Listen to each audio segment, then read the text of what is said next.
So what is a rational expression?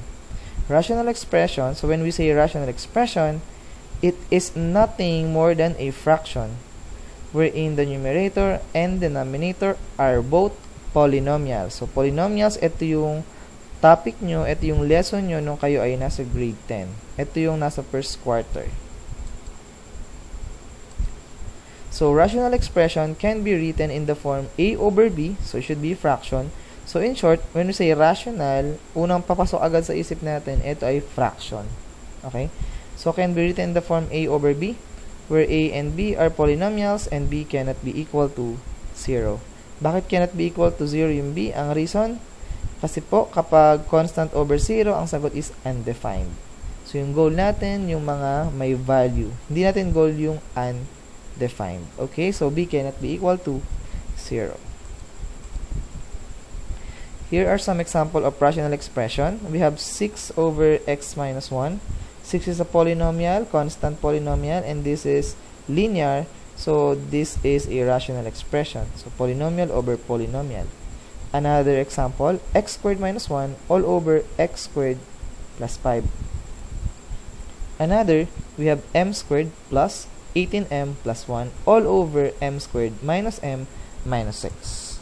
Polynomial over poly. Also, 4x squared plus 6x minus 10. Actually, ito lang talaga yan. Wala yung over 1. Okay, nilagay ko lang yung over 1 para mapakita natin na lahat ng polynomials or lahat kahit man constant ay meron siya palaging over 1. Okay? So, imaginary 1. Yun ay palaging nandoon. Okay, so let's have the next rational equation. Rational equation is an equation that contains one or more rational expression. You can also distinguish a rational equation if there is at least one fraction which the numerator and denominator are polynomials. Or isang way para malaman natin kung rational equation siya, anong pinagkaiba niya dun sa rational expression kanina, yung rational equation, meron siyang equal sign. O ganun lang kasimple yan. Kung meron siyang equal sign, rational equation siya. Yun yung pinagkaiba nila. Ganun lang kasimple. Examples. We have 1 over x equals, o kung may equal sign, rational equation na yun. Kung walang equal sign, expression lang siya. So 1 over x equals to 1 over 10 minus x. We have x plus 20 over x equals to negative 7. And x over x plus 8 equals to 3 over x. So let's talk about factoring polynomials. This is very important in solving rational equations. Okay? So, some factoring techniques. We have the common factor. Kung meron tayong kada terms ay merong factor ng a, so pwede natin siyang ilabas. Ang tawag doon is common factor. Why? Kasi common sa kanila yung a. Difference of two squares. This is very useful. Ito ay topic natin nung nasa high school tayo. So, kasi nasa senior high na tayo, medyo apply natin lahat na natutunan natin. So, if we have x squared minus y squared, this can be factored as x plus y times x minus y. So, I know, very familiar na sa inyo to at master nyo na to. So, let's move on to the next. Sum and difference of two cubes. So, if we have x cubed plus y cubed, this can be factored as x plus y times the quantity x squared minus xy plus y squared. Also, meron din tayong difference. So, x cubed minus y cubed is equals to x minus y times the quantity x squared plus xy plus y squared. So, kung papansin, meron naman niyang pattern. Okay? Kung plus to. At yung nasa loob, minus. Kung ito ay minus, at yung nasa loob ay plus. So, meron naman siyang pattern kaya hindi siya madaling tandaan. Now, perfect square trinomial. If we have x squared plus 2xy plus y squared, this can be factored as x plus y times x plus y or x plus y quantity squared. Also, kung meron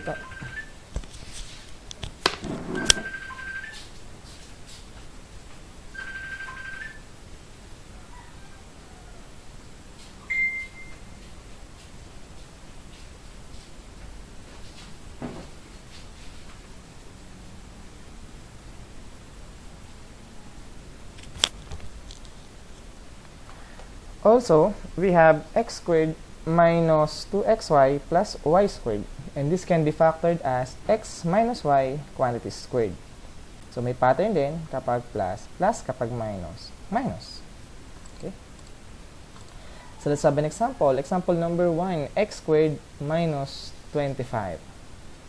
So, 25, familiar sa atin, ang 25 is just 5 squared. So, we have x squared minus 5 squared. So, pwede natin i-apply agad dito yung difference of 2 squares because those numbers is a perfect square.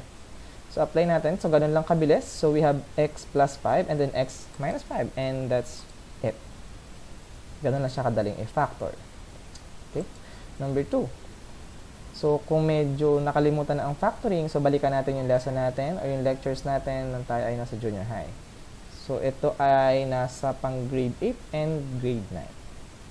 Number 2, x squared minus 49. So, 49 again is familiar sa atin. Alam natin na ito ay 7 squared.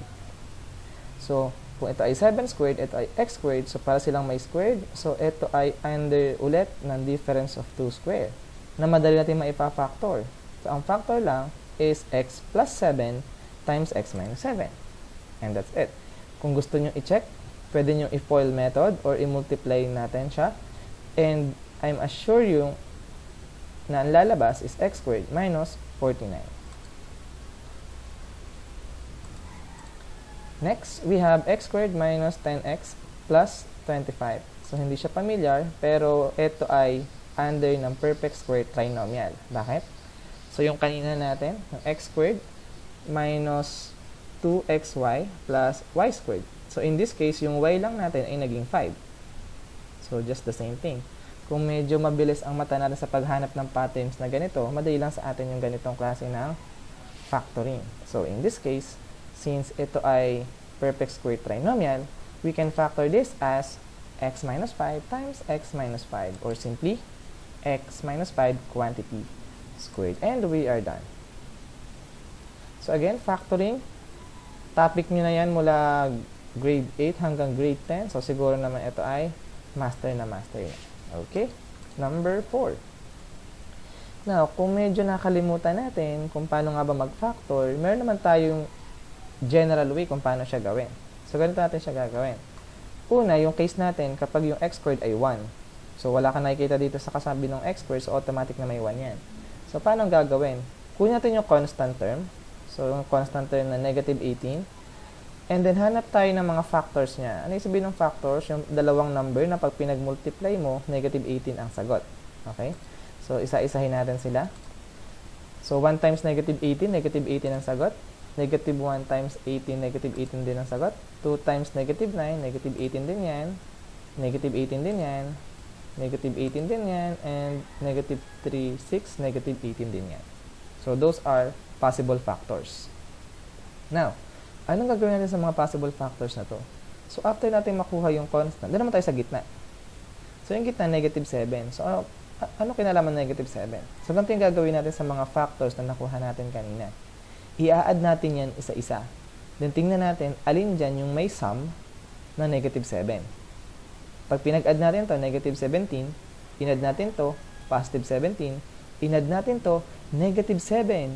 And yun ang hinahanap natin. So, 2 sa negative 9. Therefore, ano yung factor niya? We have x plus 2 kasi positive yung 2 and x minus 9. And we're done. So, if you want to check, pwede nyo i-multiply and I assure you, ang lalabas natin, ang makukuhang sagot is x squared minus 7x minus 18. Na wala po tayong binabago dito. Ang ginagawa lang natin ay pina-factor lang po natin. So, ibig sabihin, itong dalawa na to ay equal lang. So, let's move on. Number 5. So, again, kunin natin yung constant term, yung 8, lagay natin dito. Then, lahat ng factors niya, ilista natin. Okay, so lahat yan ay positive 8. So, 1 times 8 hanggang negative 2 times negative 4. So, lista lang natin lahat. Next, i-add natin lahat ng factors. Kailangan ang maging sagot ay yung nasa gitna, negative 9. So, add natin, 1 plus 8 ay 9. Hindi pwede kasi negative ang kailangan natin. Negative 1 plus negative 8, ang sagot ay negative 9. So, therefore, ito yung hinahanap natin. Negative 1 saka negative 8.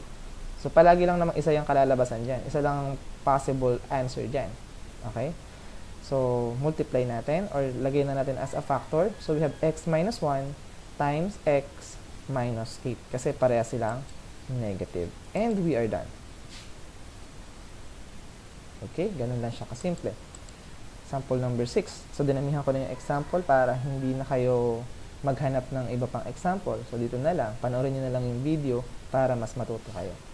Now, paano kung hindi 1 yung nandun sa katabi ng x squared? So, paano na gagawin natin?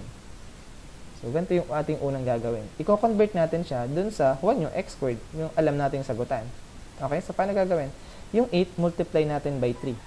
Ulitin ko lang yung 8, kung ano yung number na to, i-multiply natin by 3 dun sa constant. So, 8 multiplied by 3, we have 24.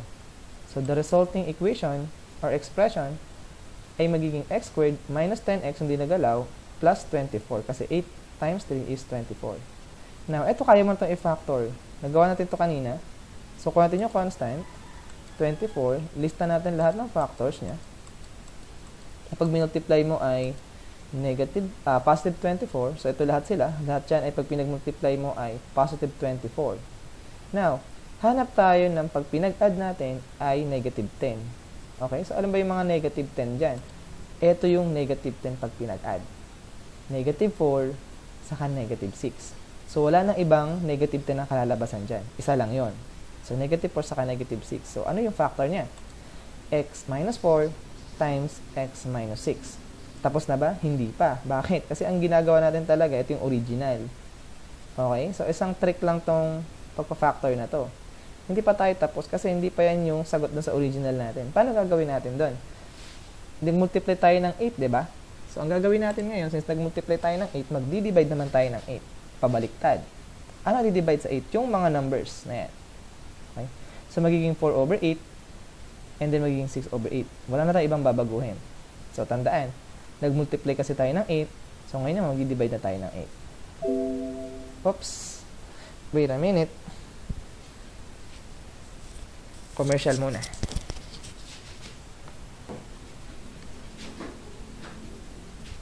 Okay.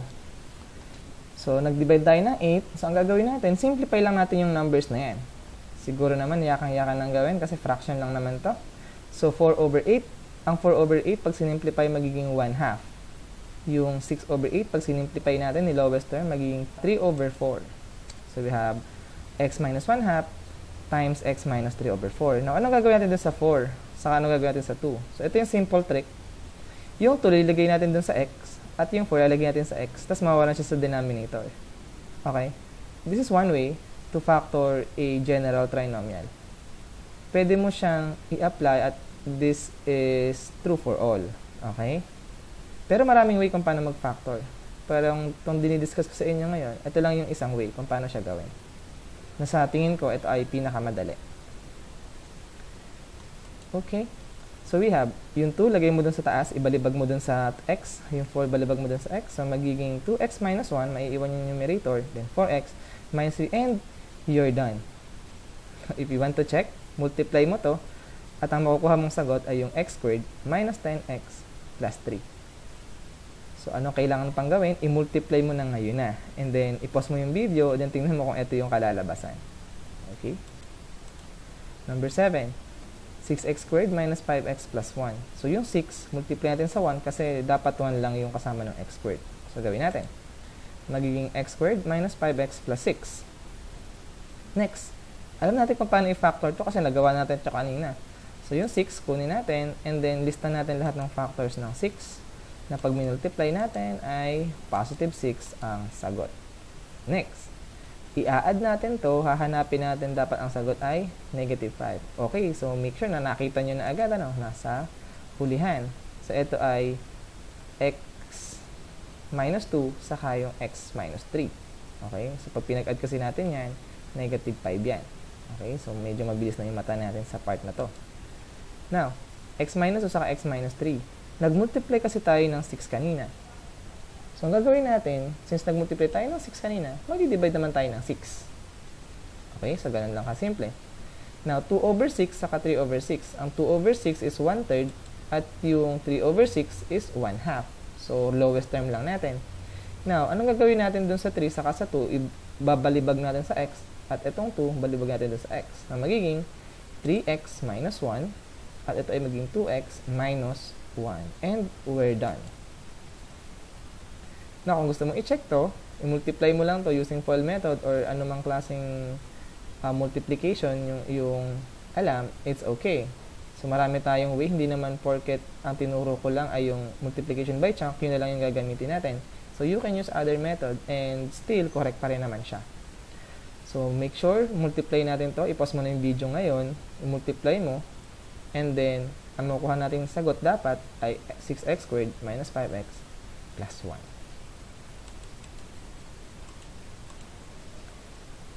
Okay, so let's have an LCD of an expression. So, suppose yung mga makikita nating numbers ay nasa denominator. So, ito ay preparation sa pagsasolve natin ng rational equation. Okay? So, examples, find the LCD of 8 and 6. So, suppose na yung 8 and 6 ay nasa denominator ng certain fraction. Okay? Because we want the LCD. So, we have the solution. First is to list all the multiples of 8. So, mag-add ka lang ng puro 8. So, mag-start ka ng 8. Plus 8, 16, plus 8, 24, 32, 40, and so on and so forth. Okay? Next, yung 6, ganun din. Multiple lang din ng 6. Parang skip counting lang to. 6, 12, 18, 24, 30, and so on and so forth. Next, ano yung common nila? Kasi yung list ang hinahanap natin. Least common multiple. So, ang least common multiple is the same thing as least common denominator. Though, yung least common denominator ay ginagamit kung siya ay nasa denominator. Okay? So, in this case, ano yung magkamuka? So, ito agad yung magkamuka. 24, saka 24. Siya na yung pinakamababa. So, meaning, the LCD of 8 and 6 is 24. Next example. Find the LCD or LCM of 7, 28, and x. Solution. Multiples ulit. So, skip counting lang tayo. Skip counting tayo ng 7, skip counting tayo ng 28. Next, ano yung magkamuka? Siyempre, yung pinaka-maliit. So, doon na tayo sa 28 kasi doon siya unang nagkaroon ng magkamukhang number. So, 28 saka yung 28. Now, ano gagawin sa x? Doon sa variable x, ang gagawin lang natin, lagay lang natin siya doon sa hulihan. Okay? I-multiply natin siya doon sa variable ng x. So, mamaya, turo ko sa inyo kung paano natin kukunin yung LCD or LCM ng mga may variables. Okay? So, at this point, so the LCD of 7, 28, and x is 28x lang. Okay, ganun lang siya kasimple. And we're done. Number 3. Find the LCD or LCM of 4x squared y to the 5th and 6x to the 4th y cubed then z to the 6th power. Now, unahin muna natin yung number. Yun muna yung una natin gagawin bago yung variable. Kasi yung variable, madali lang yan. So, saglit-saglit, sasaglitin nyo lang yan. Titig method lang gagamitin nyo dyan. Okay? So, ito, 4 saka 6, ano ba yung kanyang LCM or LCD? So, list natin lahat ng kanyang, multiples. So, ito ay skip counting by 4. Next, skip count by 6. Kita agad natin na yung 12 ay magkamuka. So, automatic na iyon ng kanilang LCD or yung LCM. Now, ano naman yung sa variable? Paano gagawin sa variable? So, ang gagawin natin, ano-ano bang variable yung mga nakikita natin dyan? So, meron tayong x, copy natin. Meron tayong y, copy natin. Meron tayong z, copy natin yan. Next, tingin tayo dun sa x. Ano yung mas highest exponent? Mas mataas yung exponent. Yung 2 ba o yung 4? Yung 4. So, yung 4, lagay natin yung 4. Yun yung pinakamataas na exponent eh.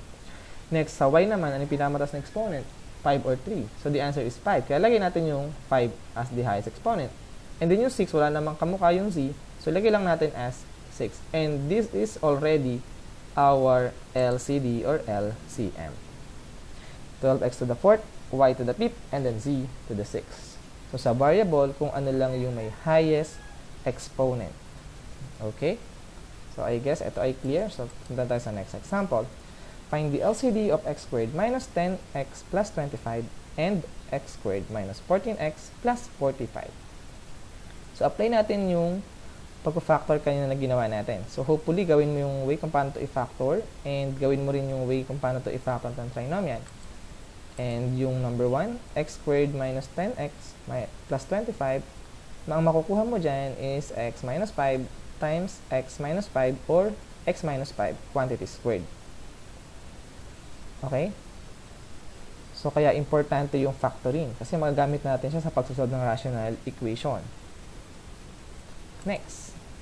So, using general formula, so pwede mong i-pause yung video, then i-solve mo sa iyong sarili para makita mo kung tama talaga yung ating nakukuha ang sagot. Okay? So, kunin mo yung factors ng 45, yung parang meron natin kanina. So, pwede mong i-pause yung video ngayon and then try mo munang i-solve. So, make sure na makuha natin is x minus 5 times x minus 9. Now, so anong gagawin natin? Yung LCD niyan, kunin natin yung magkakamukhang factor. Ano ba yung magkakamukhang factor? X minus 5 saka yung x minus 9. Okay? So, sila lang naman dalawa yung factor na nakikita natin. So, silang dalawa lang yung factor na nakikita natin. Yung x minus 5, ano yung highest exponent niya? So, ito 1, ito ay 2. So, dun tayo sa 2. Kasi yun yung kinukuha natin, yung mataas yung exponent. So, you have x minus 5 squared. Yung x minus 9, may kamukha ba sa kabila? And the answer is no. So, since mag-isa lang siya, copy lang natin yan. So, x minus 5. And we are done. Yan ay yung actual na LCD or LCM ng expressions na ito. Okay? So, again, pwede mong balikan yung video na to anytime you want. So, let's move on to number 5. Find the LCD of x squared minus 25 and x plus 5. X squared minus 25, nagawa natin to kanina. So, medyo mabilis lang to. X squared minus 25 can be factored as x plus 5 times x minus 5. Kasi ito ay difference of 2 square. 25 is 5 square. Okay? Next, copy lang natin yung x minus 5. So, paano natin kukunin yung LCD or LCM niyan?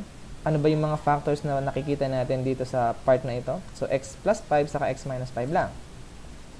Okay? Now, ano yung highest exponent ng x plus 5? Ito ay raised to 1, ito ay raised to 1 lang din. So, wala tayong choice kundi raised to 1. Okay? So, raised to 1 lang. And then, yung isa, x minus 5, wala namang kamukha to. So, just multiply or just copy. And we are done.